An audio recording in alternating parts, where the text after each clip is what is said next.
Do you think reading a particular story in the book format or in the movie or series format is better?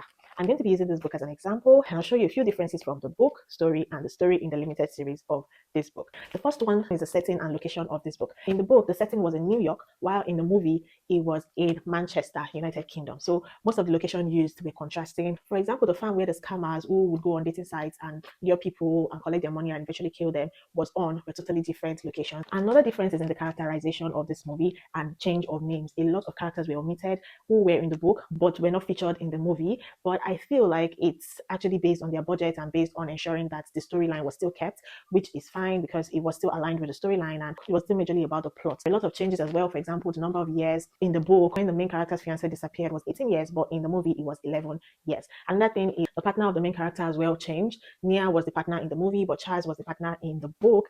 And however, there was also a Charles in the movie that helped her in the course of all her investigation. And so there were a lot of tweaks and changes. The main character's father's name was Henry in the book, but it was Clinton in the movie, so it was another change.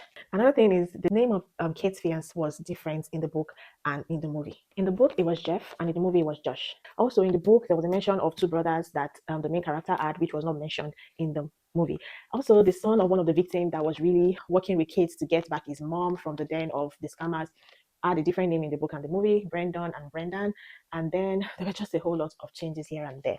But in general, I'll say that the main story, which was about the disappearance of the fiance of the main character and how it is related to the main character's father's death, didn't really end well for me. Okay, so I'd say books can have different perspectives to it. You have to decide which lessons you learn from it.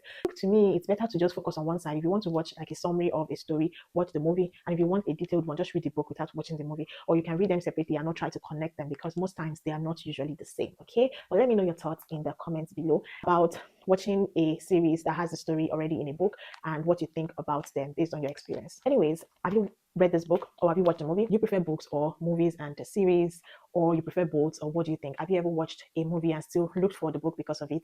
And what do you think? Should you have done that or should you have stuck to one? All right, that brings me to the end of this review, and I hope you learned one or two things. I'll see you in my next book review, or I'll see you in my next video. Bye.